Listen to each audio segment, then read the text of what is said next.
시청자 여러분 안녕하십니까? 스페셜 토크의 주정민입니다. 오늘은 희망찬 광주 전함을 만들기 위해 시민과 분야별 전문가와 협력해서 정책을 발굴하고 실현 가능한 대안을 제시하기 위해서 노력하고 있는 분을 모셨습니다. 더불어혁신정책연구원 최용선 원장님과 함께하겠습니다. 어서 오십시오. 반갑습니다. 네, 반갑습니다. 예, 먼저 시청자분들께 인사 말씀 부탁드리겠습니다. 안녕하세요, 시청자 여러분. 저는 나주에서 기분 좋은 변화를 만들기 위해서 열심히 뛰고 있는 최용선이라고 합니다. 반갑습니다. 예, 나주에서 기분 좋은 뭔가를 만들기 위해서 노력하시는 분, 예, 저기에는 그렇게 들렸는데 아마 시청자분들께서는 또 되게 궁금해 하실 것 같아요. 어떤 분이신지. 예, 지금까지 걸어온 길을 좀 간략하게 소개를 해주시면 좋겠습니다. 예, 저는 2005년 2월에 네. 열린우리당 원내대표였던 천정배 의원실에 들어가서 직업으로서의 정치를 쭉 걸어오고 있는 직업 정치인이고요. 지방정부와 국회에서 지난 16년, 7년 정도 행정 경험을 쌓고 청와대에 2017년 5월에 들어가서 지난 8월까지 한 4년 2개월 정도 국정 경험을 쌓고 내려왔고요. 지금은 한전 KPS에서 비상임이사로 활동하고 있고 또 국방과학연구소에서 국방우주개발기획위원회 위원으로 활동하면서 우리 지역의 우주개발 사업들에 관련된 기획 작업들을 지금 하고 있는 상황입니다. 예, 젊은 시절부터 이제 정치에 쭉 관심을 가지고 정치권에서 활동해오면서 정치 경력을 쭉 쌓아오셨는데 또 지금은 지역에서 여러 가지 또 지역 발전을 위해서 노력하고 계신 걸로 알고 있습니다. 예, 이제 고향이 나주인 걸로 알고 있는데요. 예, 나주에서 태어나서 나주와 이제 광주에서 학창 시절을 보냈고 지금은 또 지역 발전을 위해서 여러 가지 노력들을 하고 계시는데 네. 그만큼 또 이제 전라도에 대한 애정이 크실 것 같습니다. 그 네. 말씀 좀 듣고 싶습니다. 예. 나주에서 태어나서 나주에서 초등학교, 중학교를 마치고 광주에서 고등학교, 대학교를 마쳤고요. 네. 그리고 이제 서울에 올라가서 대학원 마치고 그때부터 이제 국회에서 활동을 주로 많이 했는데 2013년에는 아예 이제 저희 가족들과 같이 나주로 이주를 해서 지난 만 9년 정도 나주에 살면서 제 고향인 나주가 어떻게 변해 나갈 것인지, 어떻게 변하면 좋을 것인지를 고민하는 시간을 갖고 있습니다.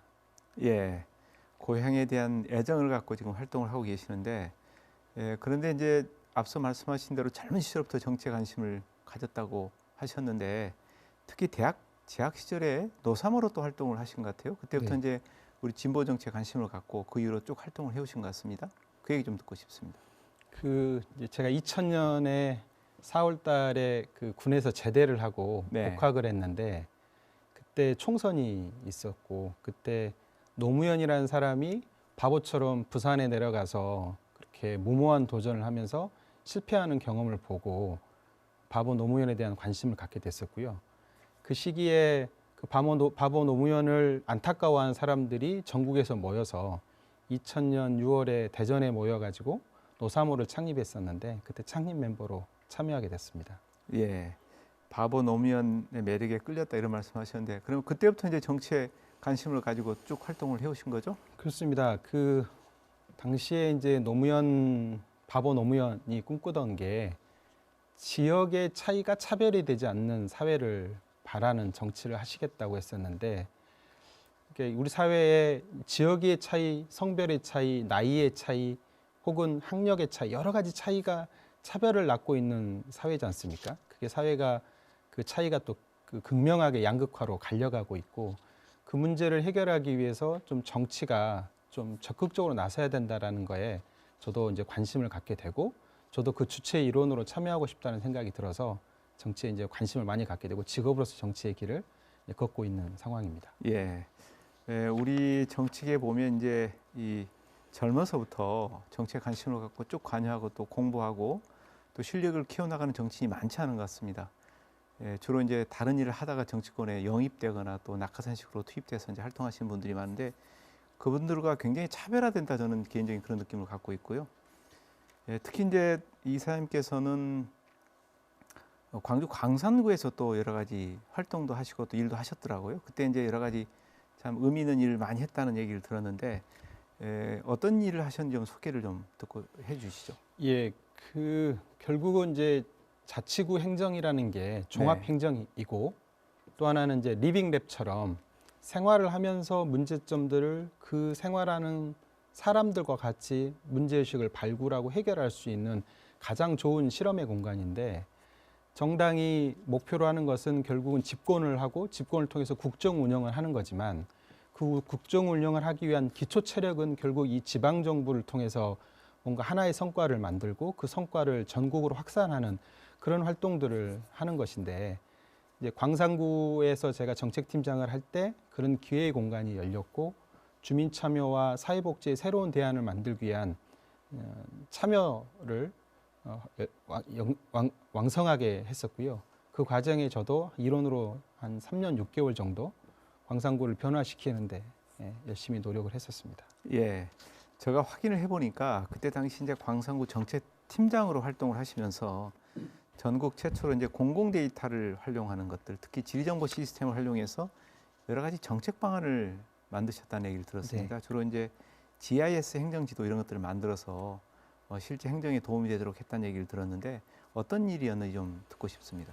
그러니까 자치단체 장이 어떻게 의사결정을 하는지에 대해서 관심이 많았습니다. 네. 이제 물론 단체장의 직관적 의지에 의해서 움직이는 경우도 있고, 또 지역의 민원, 그다음에 유력 정치인들의 압력, 이런 거에 의해서 많은 의사결정들이 이루어지는데, 제가 그때 이제 광산구에 갔을 때 고민은 좀 더 과학적이고 객관적인 의사결정을 하기 위한 장치들은 없을까를 고민했었고, 그 지방행정을 하다 보면 다양한 데이터들이 만들어지게 됩니다. 네. 그 데이터들을 여러 개를 종합해서 분석을 해보고, 여러 가지 조사들이 이루어지는데, 뭐 사회지표 조사도 있고 여러 가지 조사들을 하나로 좀 모아서 의사결정을 위한 도구로 활용해보자라고 결정을 하고, GIS라는 이제 시각화까지 할 수 있는 GIS 시스템을 통해서 이 문제를 풀어가 보려고 노력을 많이 했었습니다. 예. 최신의 기술과 정보와 데이터를 활용해서 행정의 정책 결정에 대한 방안 이런 것들을 고민하셨다는 말씀이신데, 예, 그래서 이 정책이 이제 당시에 행정 분야의 혁신적인 사례로 인정을 받으면서 다른 지자체에서도 벤치마킹하는 이런 효과를 거뒀다, 이런 얘기를 들었습니다. 그 얘기 좀 해주시죠. 이제 제가 시도했던 게 경찰청에서 갖고 있던 5대 강력범죄 데이터를 네. 활용해 가지고 우리 지역에 CCTV, 범죄를 예방하는 CCTV를 어디다 설치할 것인지를 결정하는 일들을 했었고요. 그래서 광산구에 그 5년 동안의 5대 강력범죄 데이터들을 경찰청과 협의해 가지고 분석을 했고, 그래서 살인, 강도, 강간, 방화, 뭐 유괴, 뭐 그다음에 절도, 이런 범죄들이 어느 지역에서 어떻게 좀 차이가 나는지 이런 것들을 분석해 보니까, 강력범죄 중에서 범죄가 많이, 절도 범죄가 많이 발생하는 지역이 있고, 또 성범죄가 많이 발생하는 지역이 있다는 걸 이제 확인을 했습니다. 그래서 이제 절도 범죄, 경범죄라는 것들은 이제 방범용 CCTV만 잘 설치해도 예방 효과가 있기 때문에 그런 방범용 CCTV를 설치하는 과정에 이것들을 많이 활용했었고요. 그래서 당시에 이제 행안부와 통계청, 국무총리실에서 이제 이런 공공 데이터를 활용해서 혁신 행정을 했다는 이유로 상도 많이 주시고, 또 2013년에는 그 아시아의 그 행정 혁신 사례로 이게 네. 선정이 돼서, 당시에 이제 구청장이었던 민영배 구청장이 태국에 가서 이 사례를 발표도 하는 그런 상황도 있었고요. 저도 전국에 있는 지자체 한 30곳 정도에서 이런 강연들을 하고 광산구의 모범 사례들을 전파하는 노력들을 했었습니다. 예. 그리고 이제 또 제가 확인을 해보니까 당시 이제 생생도시 아카데미 뭐 이런 것들을 개최해서 주민들이 직접 도시계획 수립에 참여를 하고, 이런 뭐 주민 참여의 어떤 행정을 구현을 네. 했고요. 또 주민들과 소통하는 여러 가지 장들도 마련했는데, 이 사업들에 대해서 좀 소개를 해주시죠. 네, 당시에 그 구정 2012년에 이제 그 사업을 시작했는데요. 네. 당시에 구정의 목표가 자치가 진보입니다. 그리고 참여가 민주주의입니다.가 이제 구정의 목표였습니다. 그래서 이 구정의 목표를 잘 구현할 수 있는 어떤 방법을 고민하게 됐고, 그 과정에 이제 생생도시 아카데미라는 걸 시작하게 됐는데요. 도시계획이라 하면 이제 도시계획 전문가들이 만들고 주민들은 그거에 혜택만 받는, 그렇게 이제 생각을 하는데, 이제 광산구처럼 도농이 복합되고 도시가 막 팽창하는 곳에서는 주민들의 어떤 요구 조건들이 굉장히 다양해지고 있었는데 네. 그 요구 조건을 담아낼 수 있는 방법이 없었습니다. 이제 그 방법을 이런 주민 참여형, 그래서 주민과 공무원과 전문가들이 그 문제를 해결하기 위해서 같이 참여해서 한 4개월 정도 스터디를 하고 그 스터디의 결과물로 대안을 만들고 그 대안을 공무원들이 받아들여서 예산을 세우고 집행을 하는 이 이제 순환 주기를 한 2년 정도의 순환 주기를 만들었더니 주민들이 계획했던 게 구체적인 산물로 나오게 되니까 주민들의 만족도가 높아지게 되고 또 도시계획을 전문가들이 만드는 게 아니라 주민들의 눈높이에서 이걸 만들어가는 이 경험을 통해서 주민들이 참여하고 참여를 하면 바꿀 수 있고 바꿀 수 있으면 그게 지금보다도 진일보하게 되는 그래서 자치가 진보, 뭐 참여가 민주주의라는 이 네. 고종의 모토를 잘 구현했던 사례라고 할 수 있습니다. 예. 지금 이제 2개 사례 정도로 말씀해 주셨는데 제가 그 사례들을 쭉 들어보니까 정말 참신하고 혁신적인 아이디어를 가진 사업들이었습니다. 예, 이게 이제 쉽지 않은 일입니다. 사실은 혁신적인 아이디어를 가질 수는 있지만 그걸 정책으로 옮기고 또 좋은 결과물을 끌어내고 이런 것들이 쉬운 일은 아닌데 예, 이게 이제 기존에 없던 것들을 또 새롭게 만드는 차원의 일들이거든요. 예, 쉽지 않은 일인데 어떻게 하셨는지 좀 궁금해집니다.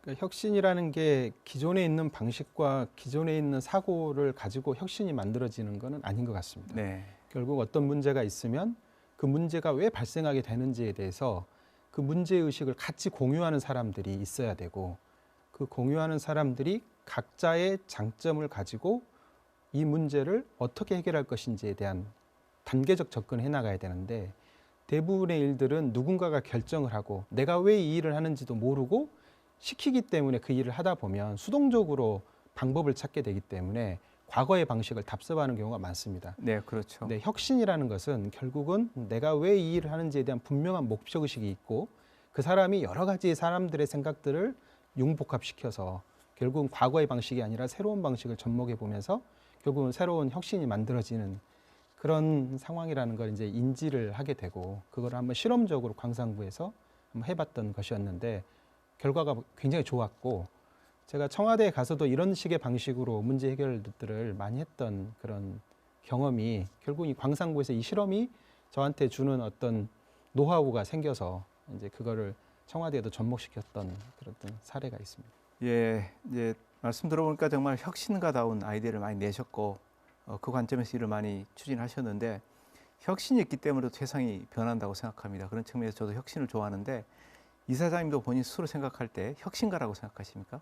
예, 그 세상을 바꿔보고 싶고 네, 바꾸는 거를 기존의 방식이 아니라 저희가 살고 있는 시대에 그 시대를 살고 있는 사람의 눈높이에 맞춰서 세상을 바꿔보고 싶은데 그러려면 과감한 도전도 해야 되고 과감한 접목이 좀 필요한데 그건 누가 가르쳐 주는 게 아니라 뭔가 지금 현재 문제의식을 느끼고 있는 그 수준에서 새로운 대안을 모색하기 위한 여러 가지 활동들이 해야지만이 만들어지는 것이거든요. 그래서 저는 기존에 있는 걸 답습하기보다는 좀 더 도전적으로 기존에 있는 방법보다는 새로운 방식으로 문제를 해결하려고 하는 좀 성향이 좀 강합니다. 예.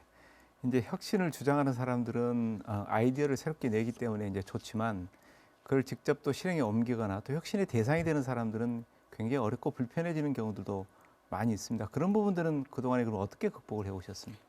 그러니까 구성원들과의 끊임없는 소통이 필요합니다. 네. 왜냐하면 혁신이 고통을 수반하기 때문에 가지고 있는 사람이 뭔가를 내려놔야 되고 기득권과 의사결정의 권위를 내려놔야 되고 그 문제를 해결하기 위한 여러 가지 대안을 찾을 수 있는 사람들을 찾아야 되는 네. 그런 과정에서 많은 고통이 수반되는데 근데 결국은 남이 정해놓은 답을 내가 찾아가는 것보다 기존에 풀리지 않은 문제를 내가 스스로 사람들과 같이 풀어가는 데 있어서 저는 만족감을 많이 느끼고 있고 대부분의 혁신의 과정이 다 이 과정에서 만들어지기 때문에 우리 사회도 우리 공무원 집단도 정치도 이런 혁신적인 활동을 할 수 있는 사람들에게 많은 기회를 주고 공간을 열어줘야 되는데 아직까지는 그렇지 않기 때문에 저는 좀 더 도전적이고 혁신적인 활동들을 더 독려하려고 하고 저도 적극적으로 참여하려고 하고 있습니다. 네. 예, 이제 그렇게 또 지방 행정에서 탁월한 역량을 발휘를 하셨는데 그 와중에 또 본격적으로 정당인의 길을 걸으셨습니다. 그 과정 좀 듣고 싶습니다. 네, 이제 광산구에서 그렇게 혁신행정을 쭉 해나가는 과정에 이제 중앙정치 국회에 와서 이제 그런 일들을 했으면 좋겠다라는 네. 그런 제안도 있었고, 그래서 2014년에 당시에 이제 보궐선거를 통해서 권은희 국회의원이 광산을 해서 국회의원이 됐는데, 그때 보좌관으로 참여해서 이제 국회로 다시 가게 됐습니다. 예. 가고 나서는 이제 권은희 의원 탈당할 때는 이제 당에 남았고, 그리고 더불어민주당에서 상근 부대변인을 하다가 송영길 의원 보좌관으로 또 활동하게 되는, 그리고 그 이후에는 청와대에 가게 되는 그런 활동들을 쭉 하게 됐습니다. 예. 예. 그래서 저도 확인을 해보니까 17대 천정배 의원 또 비서도 하셨고요. 19대 20대 말씀하신 대로 송영길 의원 비서도 하셨고 보좌관도 하셨고, 이후에 이제 문재인 정부가 출범할 당시에 청와대에 입성하셔가지고 일을 하셨는데, 그때 이제 맡은 업무가 어떤 것이었습니까? 저는 캠프 때부터 종합상황실에서 근무를 했었고요. 네. 그리고 본선 때는 그 안보 상황단이라는 곳에서 활동을 했습니다. 당시를 이제 복기를 해보면 북한이 이제 미사일 실험들을 막 하고 ICBM을 쏘고, 또 한반도에서 굉장히 전운이 감돌고 트럼프 정부가 출범하면서 이제 한반도가 되게 위험한 상황이었는데, 그런 업무들을 이제 캠프 때부터 활동을 했었고, 그리고 청와대에 이제 들어가서도 바로 제가 가자마자 북한이 미사일을 쏘기 시작해서 그 해에만 미사일을 9번 쏘고 핵실험을 하고 굉장히 네. 엄중한 상황이었습니다. 그런 업무들, 대응하는 업무들을 했었고, 당시에는 또 인수위가 없이 또 정부가 출범했기 때문에, 네, 그랬죠. 예, 그래서 인수위 없이 청와대가 기존의 정부의 청와대 행정관들과 또 새로 충원된 사람들이 또 인사검증을 받으면서 같이 근무하는 시간 한 2개월 정도 보냈었는데, 저는 이제 국가안보실이라는 행정기관을 새로 세팅하고 거기에 사람들을 충원하고 또 국가안보실에 소관하는 국정과제들을 관리하는 업무들을 주로 담당했습니다. 예, 국가안보실 행정관으로 활동하셨다는 말씀하셨는데, 네.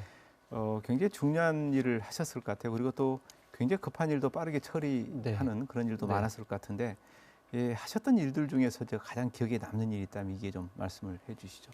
우선 2017년 그 위기 상황에서 미국이 북한을 공격하느냐 마느냐에 되게 엄중한 상황이었고, 그런 것들 잘 이겨내고 2018년에 남북 정상회담과 북미 정상회담, 남북미 정상회담을 쭉 이끌었던 그런 2018년의 그 기억들이 평화의 한반도를 만드는 데 역할을 했다는데 저는 되게 뿌듯한 자부심을 느끼고요. 네. 또 2018년도에는 한미 간의 방위비 분담금 협상을 진행을 했습니다. 제가 그때 청와대 담당관으로서 협상단 25명을 데리고 한 1년여에 거쳐서 10여 차례 미국과 한국을 오가면서 한미 동맹을 깨지 않으면서도 또 우리 주권과 우리 자주적인 어떤 외교를 이끌기 위한 협상을 진행하는 과정을 마무리를 잘 했고, 또 트럼프가 굉장히 역정을 내면서도 사인할 수밖에 없었던 협상의 결과를 만들어냈다는 게 제가 그 국가안보실에 근무했을 때 가장 기억에 남는 일이라고 하겠습니다. 예. 말씀 주신 대로 이제 제10차 한미 방위비 분담금 협상단에서 활동하셨는데, 그때 당시 이제 국가안보실 담당관으로 이렇게 역할을 하셨다는 말씀하셨어요. 네. 한국을 대표해서 이제 많은 일을 하셨을 것 같은데, 또 작년부터 올해 초까지는 청와대 방위산업 담당관으로 또 일도 하셨더라고요. 굉장히 중요한 역할을 하셨다고 생각이 되는데, 예, 일을 하시면서 뭐 쉽지는 않았을 것 같습니다. 네. 굉장히 어렵고 또 힘든 일도 있었고 또 잘 위기를 극복해야 되는 순간들도 있었을 것 같은데, 그 얘기 좀 듣고 싶습니다. 네, 이게 이제 문재인 정부 들어서 방위산업을 육성하기 위해서 이제 처음으로 만든 제도인데요. 네. 방위산업 담당관이라는 게 대통령께서 이제 임명하고 나서 점심 식사를 한번 사주신 적이 있었는데, 그때 그러니까 이게 지금이 아니라 앞으로 10년, 15년 뒤에 우리 전장 환경, 우리 국력, 또 주변 국가의 상황을 염두에 놓고 현재 그 미래와 역사의 대화를 나누면서 뭔가를 준비해 가야 된다라는 것들을 많이 강조를 하셨었는데요. 제가 맡은 업무가 방위력 개선비라고 하는 국방비 중에 한 20조 정도 되는 돈들을 써서 또 우리 국가의 자주 국방을 위한 무기를 획득하고 또 무기를 개발하고 미래의 전장 환경을 준비하는 인력을 양성하는 이런 업무들이 이제 주로 담당했었고, 또 한편으로는 방위 산업이 그동안 우리는 해외에서 많이 무기를 수입하는 나라였는데, 네. 이제 소부장이라고 그래서 일본이 막 그 우리 반도체를 공격하기 위해서 막아버리니까 이제 우리가 소재 부품 장비 산업들을 육성해서 그것들을 이제 키워내는 그 경험을 했던 것처럼, 방위 산업도 우리가 무기를 수출하려고 보면 경쟁국들이 이제 우리를 가로막고 또 우리가 원하는 무기를 들어오는 과정이 외국대에서 그거를 또 제대로 또 안 해주는 문제가 발생할 수 있어서 그거를 우리가 국산화하고 또 수출을 독려하는 이런 역할들을 제가 이제 주도적으로 많이 했습니다. 예, 아주 중요한 일을 하셨네요.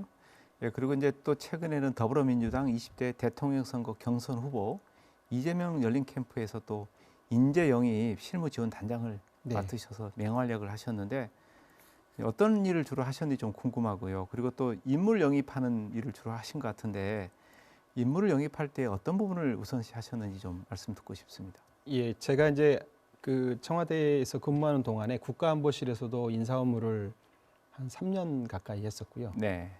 또 총무비서관실에 인사팀이라고 있습니다. 그거는 전체 청와대의 행정관들의 인사를 담당하는 곳인데 네. 거기서도 제가 근무했던 경험들이 있어서 이제 인사 분야에 그래도 청와대에서 인사를 다뤄본 사람 중에서는 가장 오랜 기간 다뤄본 사람 중에 한 명이어서 제가 그 청와대를 그만두고 이제 내려와 있었는데 이제 캠프에서 인재 영입 실무 지원 단장을 맡아달라고 요청을 했었고요. 가서 한 일은 인재 영입의 프로세스, 결국은 인사 검증, 인사 관리, 그다음에 그거를 대외 공표 이러하는 프로세스에 대한 어떤 경험들, 노하우들을 전수해주는 역할들을 많이 했었고요.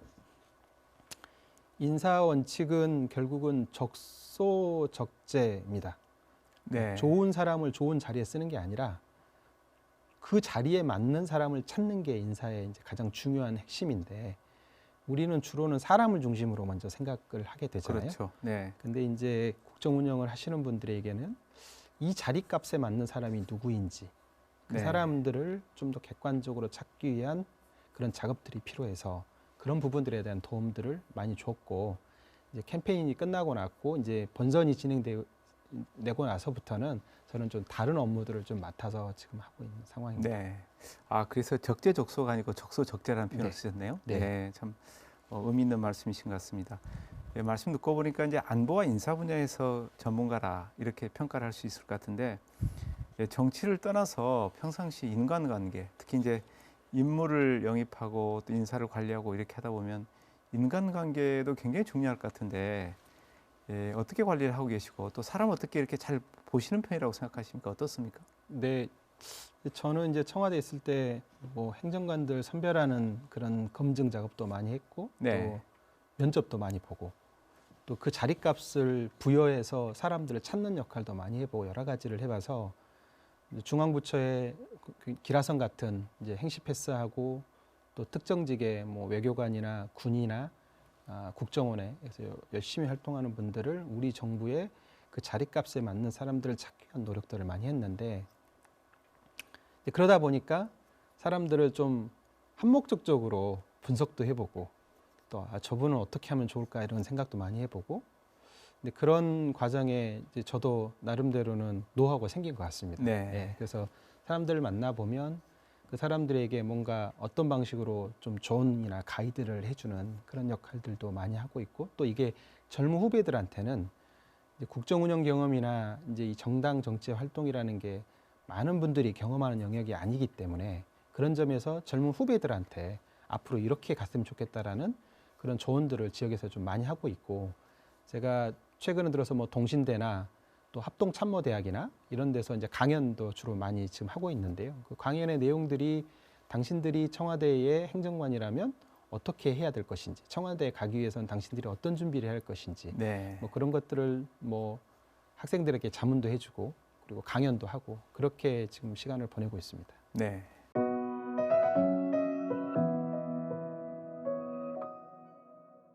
예. 이사장님 뭐 말씀 잘 듣고 있는데 이제 이번에는 현재 활동 중인 더불어혁신정책연구원에 대해서 얘기를 좀 나눠보도록 하겠습니다. 어떤 곳인지 먼저 소개를 좀 해주시죠. 네, 그 지역에서 활동하고 있는 학자, 전문가, 그다음에 시민들이 모여서 우리 지역의 문제를 우리 스스로가 찾아내고 그리고 혁신적인 방법으로 이 문제를 해결할 수 있는 대안을 만들어 보자고 해서 만들었고요. 전남이 농도였던 이미지가 이제 산업 도시로 이게 변모해가는 이런 과도기적 상황에 놓여 있고 특히 에너지 전환과 탄소 중립이라는 이제 국가적 과제가 우리 지역적 차원에서 굉장히 중요한 문제로 대두되고 있기 때문에 네. 이런 위기적 상황을 우리만의 방식으로 어떻게 해결할 수 있을 것인지 지역에서 대안을 만들어 보자라는 취지로 만들어졌습니다. 예. 이 연구원이 올해 이제 9월에 개원이 네. 됐는데요.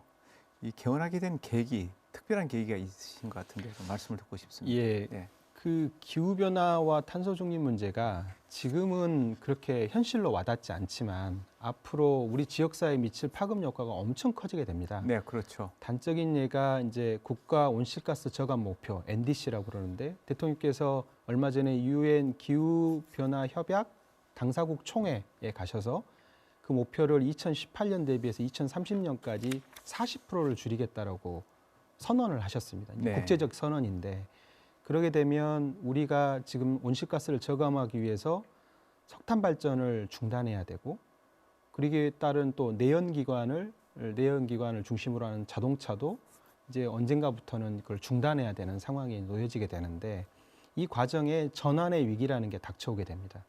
가령 내연기관차를 기반으로 하고 있는 기아차와 광주는 사실 이 문제 외에서 피해갈 수 없는 곳이고 네. 또 전력 산업을 하고 있는 한전과 한전 KPS도 피해갈 수가 없는 상황인 겁니다. 이런 문제들을 국가가 언젠가부터 그냥 다 만들어줄 것이다라고 생각을 하고 있는데 시간은 째깍째깍 시간폭탄처럼 이제 돌고 있는 것이고 이 지역에서 발생할 수 있는 문제는 굉장히 파급 효과가 많이 미치는 고용의 불안이라든지 이런 문제로 닥칠 수 있는 거기 때문에 그런 전환의 위기를 같이 극복하기 위한 대책들을 지금부터 만들어야 되는 것이고 그거를 공론화시키고 그 문제를 해결하기 위해서 지역사회와 정치권과 행정이 나설 수 있게끔 이 운동들을 펼쳐나가야 되는데 그런 준비들을 하기 위해서 역할들을 지금 준비를 하고 있습니다. 예. 중요한 일을 하고 계신 것 같은데 그렇다면 조금 더 구체적으로 현재 더불어혁신정책연구원이 하고 있는 주요 업무하고 네. 활동들을 좀 소개해 주시면 좀 도움이 많이 네. 될 것 같습니다. 네, 예. 저희 지역에 이제 제가 나주에 있는데 네. 지금 혁신도시가 만들어지고 7년이 지났습니다. 근데 정주 여건이나 이런 것들을 보면 최초의 도시계획을 설립했던 그 시점과 비춰보면 예상치 못했던 일들이 계속 벌어지고 있습니다. 그러니까 10개의 혁신도시가 비슷한 문제에 많이 놓여지고 있는데 가령 예상했던 인구가 늘어나지 않고 있고 네. 또 공실 문제가 굉장히 심각한 문제로 대두되고 있고 기업들이 이전해 왔는데 껍데기인 기업만 이전해 오고 있는 상황이고 또 살고 있는 사람들도 정주 여건이 정비가 안 돼 가지고 어려움을 호소하고 있거든요.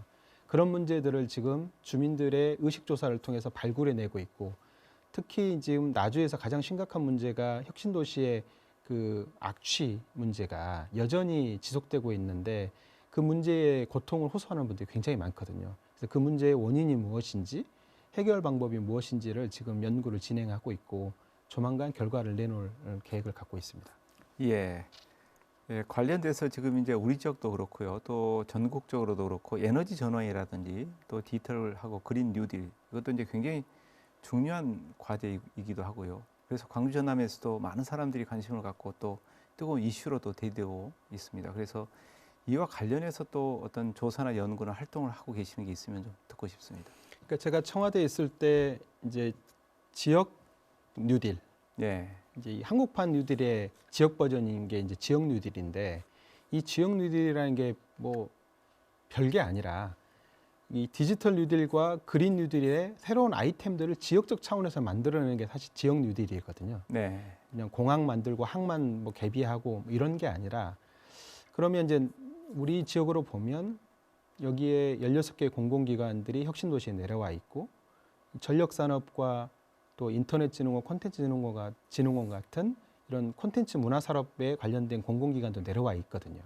이런 기관들과 통해서 이제 지역에 특화되어 있는 그런 어떤 사업들을 발굴해내고 이 공공기관을 중심으로 해서 기업들이 모이고 행정이 모이는 이런 어떤 그림들이 그려져야 되는데 여전히 그게 이제 이루어지지 않고 있습니다. 다만 이제 지금 아까 그 탄소 중립을 이제 이행하는 과정에 전환의 위기가 닥칠 거라고 보여지는데 그 위기를 이 기회로 만들기 위한 노력들이 필요하고 이제 그런 과정에 이제 신재생 에너지를 중심으로 해서 또 수소 사회를 만들어가는 어떤 새로운 도전들을 이 지역사회에서 해봐야 되는데 아직까지 그런 게 제기가 되지 않고 있어서 그런 아이템들이 뭐가 있는지를 지금 찾는 작업들을 하고 있고요. 예. 특히 수소 사회 같은 경우에는 저희가 뭐 우리 이제 수소 전기차를 만들어내는 또 광주에 또 그런 산단도 있지만 또 수소 사회로 전환된다는 것은 내연기관 사회에서 급격한 변화를 만들어내는 건데 네. 사회 전체적인 인프라가 그만큼 못 따라가고 있는 상황이어서 그런 것들을 좀 준비하는 작업들을 하고 있습니다. 예. 아무래도 이제 에너지, 기후 변화 등등 우리 나주의 공동 혁신 도시들이 또 안고 있는 문제이기도 하고 또 거기에 있는 공공기관들이 앞으로 또 해결해야 할 과제이기도 하고 이런 부분에 대한 관심이 많으신데 이사장님 생각하실 때는 이제 우리 전남에서 해결해야 할 가장 큰 현안이 뭐고 또 그런 부분을 어떻게 앞으로 슬기롭게 우리가 극복해 나가야 된다고 생각하시는지 좀 듣고 싶습니다. 근데 결국은 이제 먹고 사는 문제인데요. 네, 그렇죠. 옛날에 박광태 시장님이 광산업이라는 거를 사실은 광주에 새롭게 뿌리를 내려서 백색 가전 산업이 이제 해외로 나가는 어떤 그런 공간들을 새롭게 메우기 위한 노력들을 많이 하셨는데 그 뒤로 산업에 대한 고민들이 사실 그대로 그동안에는 많이 이렇게 발전해 오지 못했습니다. 전남이 이제 새로운 기회를 맞았다고 아까 말씀드렸는데 앞으로 그 탄소 중립에 맞춰서 8.2기가와트의 그 서남해안 일대에 해상풍력 단지를 만들게 돼 있고 네. 48조 원 정도가 투자될 예정입니다. 또 전남 동부권에는 이번에 이제 그 대통령께서 다녀가셨지만 고흥을 중심으로 해서 우주 산업의 일종의 클러스터를 만들기 위한 작업들이 물밑 작업들이 지금 진행 중에 있습니다. 그러면 전남이 농도의 이미지에서 서남해안 일대는 신재생 에너지, 동부권은 우주 산업을 중심으로 하는 클러스터가 만들어지는 이제 좋은 계기를 만들게 됩니다. 그걸 어떻게 살려갈 수 있고 이 과정에서 지역의 어떤 1차, 2차 벤더 회사들이 밸류체인을 얼마나 잘 만들 수 있냐에 따라서 전남이 이제 새로운 산업 도시로서의 변모를 해나갈 수 있는 건데 광주도 마찬가지죠. 광주도 네. 한계 산업들을 이제 앞으로 AI든지 이런 신재생 에너지와 관련된 여러 가지 집적화되어 있는 어떤 산업 중심으로 변모시켜가는 과정에 그런 위기의 상황도 올 것이고 이 위기 상황을 어떻게 슬기롭게 풀 것인지 산학위원을 통해서 어떻게 풀어갈 것인가에 대한 대책을 이제 만들어야 되는데 아직까지는 각각이 따로따로 지금 전략을 쓰고 있는 것 같고 초광역권 어떤 협업 사업들도 아주 구체적으로는 아직까지는 만들어지지 않는 것 같아서 이런 문제들을 광주와 전남이 슬기롭게 풀기 위한 노력들이 앞으로 필요한 상황이다 이렇게 말씀드릴 수 있을 것 같습니다. 예. 우리 저기 미래 먹거리를 광주 전남이 공동으로 좀 고민하고 모색해야 된다 이런 말씀이시네요. 그렇습니다. 예, 중요한 말씀이신 것 같고요. 예, 아시다시피 이제 우리 지금 이제 4차 산업혁명 그리고 기후 변화 뭐 등등으로 인해서 우리 과학도 그렇고 산업도 그렇고 하루가 빠르게 굉장히 변화하고 있습니다. 이런 측면에서 이런 변화 속에서 우리 저기 좀 더 효율적으로 능동적으로 대응하기 위해서 어떤 부분에 좀 주목을 해야 된다고 평소에 생각하고 보시는지 말씀 좀 듣고 싶습니다. 그 요즘에 한국 남동발전이라는 곳이 있습니다. 네. 그러니까 한전의 발전을 전력을 공급하는 5개의 발전사와 한수원이 있는데 그 중에 가장 큰 맏형이 남동발전인데 여기에서 요즘 고민하고 있는 게 이제 LCR 제도라는 게 있습니다. 로컬 컨텐츠 룰. 네. 뭐냐면 이제 가령 해상풍력 단지를 조성하는데 48조 원이 들어서 조성한다고 치면 완성체인 이 발전 단지를 만드는 게 중요한 게 아니라 그 48조 원을 들여서 이 단지를 만드는 과정에 지역의 중소기업들이 참여하고 그 과정에 1차, 2차 벤더 회사들이 그 일대에 자리를 잡게 만들어주는 여러 가지 제도적 장치들이 필요한데 그런 게 아직까지 이제 좀 개선이 안 돼 있는데 남동발전이 이런 LCR 제도를 통해서 앞으로 발전 사업을 진행을 할 때 지역사회랑 연계하는 그런 노력들을 하겠다 이런 발표들을 얼마 전에 했었는데요. 우리 지역에서도 사실 이런 고민들이 필요합니다.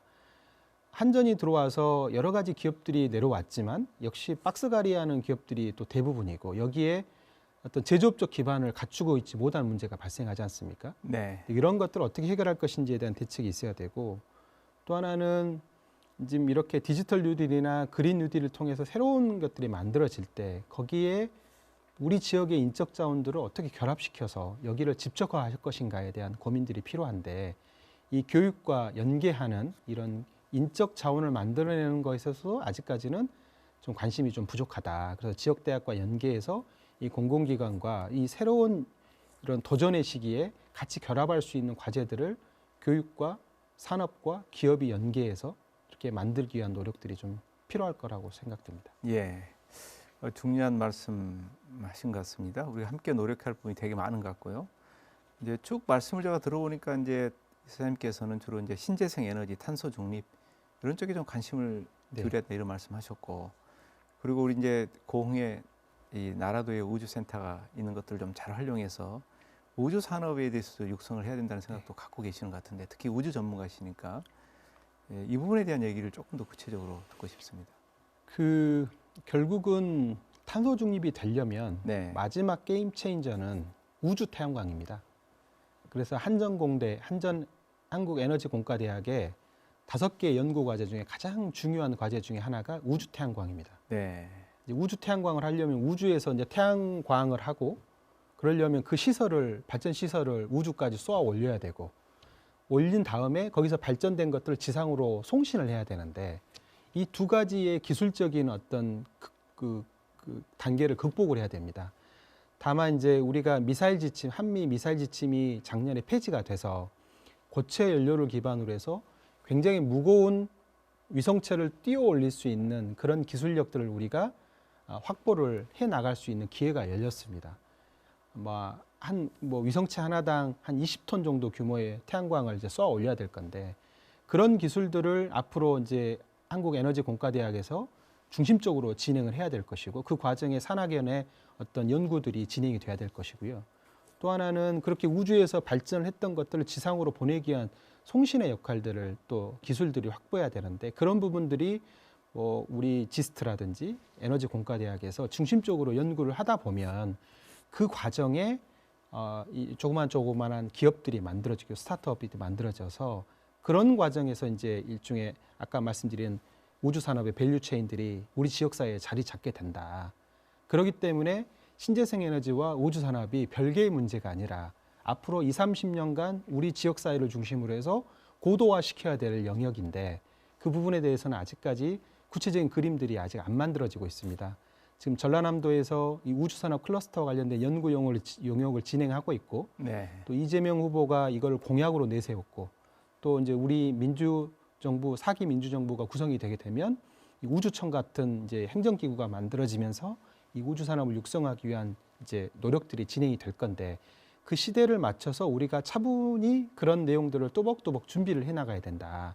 그래서 그게 내년에 이제 새로운 우리 민주정부가 수립되기 전까지 우리 지역사회의 역량들을 모아서 그런 로드맵들을 만들고, 또 그것들을 공론화시켜서 우리 지역이 신재생 에너지와 우주산업의 일종의 핵심 전진기지가 될 수 있게끔 그렇게 노력들을 좀 해나가야 되고, 이게 DJ가 20년 전에 고흥에다가 우주로 가는 고속도로에 일종의 진입로를 만드셨는데, 네. 이제는 고속도로를 놔야 되는 상황인 거고, 그게 이제 우리 지역의 숙제가 앞으로 될 거다, 이렇게 생각하고 있습니다. 예. 오늘 굉장히 획기적인 얘기를 들었습니다. 신재생 에너지하고 우주 산업이 이렇게 연관이 돼 있다 이런 네. 말씀하셨는데, 그동안에 우리가 그걸 준비를 못 했군요. 네, 네. 그렇다면 이제 우리 특히 광주 전남이 이 부분을 앞으로 어떻게 좀 체계적으로 준비해야 된다고 생각하고 계시는지. 저는 그게 이제 광주와 전남이 만나는 지점이라고 생각합니다.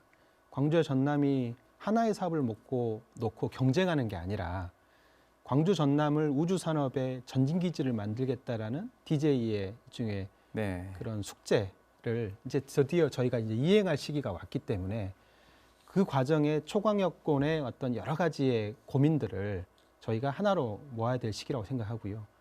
신재생 에너지의 성과가 지금 당장의 성과보다는 이제 판도가 완전히 바뀌게 됩니다. 전력 산업의 판도가 완전히 바뀌기 때문에, 이 전력 산업의 판도가 바뀌는 과정에 우리가 주도권을 쥐면서 이것들을 이끌어갈 수 있게끔 협업의 과제들을 만들어야 되고, 연구의 과제를 만들어야 되고, 그 과실을 같이 나누기 위한 그런 작업들을 해나가야 된다. 그래서 광주와 전남은 따로 가는 게 아니라 이 문제와 관련돼서는 같이 갈 수 있다.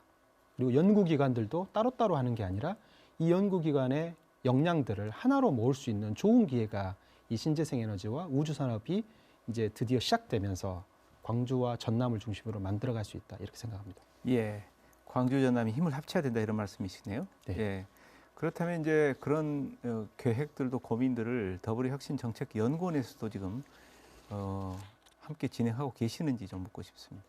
사실 좀 관심이 많고요. 네. 관심이 많고, 지금 제가 그 국방우주개발기획위원회 국방과학연구소에서 자문도 하고 있고 또 이제 그 과정에서 그 자문의 일환으로 전남이랑 그 우주산업 클러스터를 만드는 과정에도 자문을 하고 있습니다. 그 자문의 내용들이 이제 구체화되고 이제 이 로드맵이 조만간 이제 가시화되는 시점이 곧 올 건데 그걸 통해서 이제 지역 정치권과 행정이 우리 중앙과 이재명 후보 그다음에 여야를 막론하고 국회의원들에게 이걸 전달하고 다음 정부의 중심적 과제가 될 수 있게끔 노력해야 된다고 생각합니다. 예, 오늘 좋은 말씀 많이 들었는데요. 이 질문 꼭 좀 하고 지나가야 될 것 같습니다. 이 청년 정치인으로서 입지를 쭉 다져오시고 또 그런 활동을 해 오셨는데 요즘에 보면 이제 예전에 비해서 이 정치에 참여하는 청년들의 비중이 조금씩 늘어나고 있습니다. 굉장히 저는 다행이라고 생각하는데 그렇지만 그 아직도 우리 청년 정치가 가야 할 길은 굉장히 멀고 험난하고 이렇습니다. 이 부분 어떻게 보고 계시는지 좀 듣고 싶습니다. 참여의 기회가 균등해야 되는 네, 그건 당연한 거죠. 근데 참여의 기회만 가지고 청년들의 정치적 참여를 성공으로 이끌기에는 굉장히 한계가 있습니다. 워낙 격차가 많이 벌어져 있고 기득권 질서가 있고 그 기득권 질서라는 게 오랜 기간 동안 인적인 네트워크를 통해서 만들어 놓은 이 질서이기 때문에 청년들이 이걸 뚫고 가기 굉장히 어렵습니다. 특히 청년 정치인들은 젊은 정치에 정치를 한다는 것은 그 사람이 갖고 있는 비전과 그다음에 그걸 추진할 수 있는 능력을 보고 평가하는 게 아니라 그 사람이 지역사회랑 얼마만큼 연계되어 있는지를 가지고 평가하는 경우가 많기 때문에 우리 지역에서는 굉장히 그게 어려운 과제입니다. 그래서 네, 이 문제를 풀려면 옛날 DJ가 386을 적극적으로 영입을 하고 기회를 줬듯이 청년 정치인들에게 능력이 있고 역량이 검증된 청년 정치인들에게 활동할 수 있는 공간을 열어주고 그리고 그 공간을 통해서 마음껏 역량을 펼칠 수 있는 기회를 좀 줘야 된다고 생각하는데 우리 정당이 아직까지는 그렇게까지 너그럽지 못한 것 같습니다. 왜냐하면 그게 이제 일종의 다른 사람의 기회를 박탈하는 거로 생각을 하시는데 출발선이 다른 청년들에게 좀 더 과감한 도전의 기회를 줄 수 있는 그런 안목과 그다음에 넓은 이해가 좀 필요하고 그래야지만이 좋은 청년 정치인들이 여기 정치에 참여하기 위해서 지역을 바꾸기 위한 노력들을 할 수 있을 것이다. 아직까지는 그 제도적 뒷받침이 좀 부족하다 이렇게 생각합니다. 예, 청년들에게 기회를 좀 많이 줘야 된다 이런 말씀이시네요. 예, 올 한 해 이제 거의 이제 마무리돼 가는데 굉장히 바쁜 한 해를 보내셨지 않을까라는 생각이 드는데 앞으로 이제 어떤 활동을 계획하고 계신지 좀 듣고 싶습니다. 아까 이제 서두에 말씀드린 것처럼 기분 좋은 변화를 이끌기 위한 여러 가지 고민들을 하고 있습니다. 변화가 급속하게 물리적으로 폭력적으로 벌어지는 게 아니라 사람들이 기분 좋게 뭔가 희망의 미래를 그리면서 변화를 이끌 수 있는 그런 시대를 만들어 보고 싶고 그 과정에서 저도 그 변화의 주체 세력으로 나설 수 있게끔 많은 준비를 하고 내년에 그런 도전들을 좀 구체적으로 해볼 생각을 갖고 있습니다. 예, 개인적인 바람이 있다면 이게 좀 듣고 싶습니다. 기회가 좀 더 많이 주어졌으면 좋겠고 예, 과감한 도전을 할 수 있는 그런 도전의 장들이 저한테까지 왔으면 좋겠다는 생각입니다. 예. 그러면 이제 마지막으로 시청자분들께 한 말씀 부탁드리고 마무리하겠습니다. 그 코로나19로 많은 사람들이 어려움에 놓여져 있습니다. 물론 일상이 단계적으로 회복돼 가고도 있지만 다시 또 변이 바이러스가 나와서 또 많은 사람들이 또 어려움에 또 놓여질 위기에도 좀 놓여져 있습니다. 그래서 연말 연시에 좀 더 가족의 안전과 우리 사회의 건강한 이 일상 회복을 위해서 좀 자제하고 또 방역 수칙을 철저히 지켜서 내년에는 단계적 일상 회복이 완전한 일상 회복으로 갈 수 있는 그런 한 해가 될 수 있게끔 저도 기원하고 시청자 여러분들도 그런 과정에 같이 동참해 주시기를 기대하겠습니다. 예, 오늘 말씀 잘 들었고요. 앞으로도 젊은 정치인으로 또 혁신적인 마인드를 가지고 우리 지역을 좀 많이 변화시켜 주시기를 기대하겠습니다. 고맙습니다. 네, 감사합니다.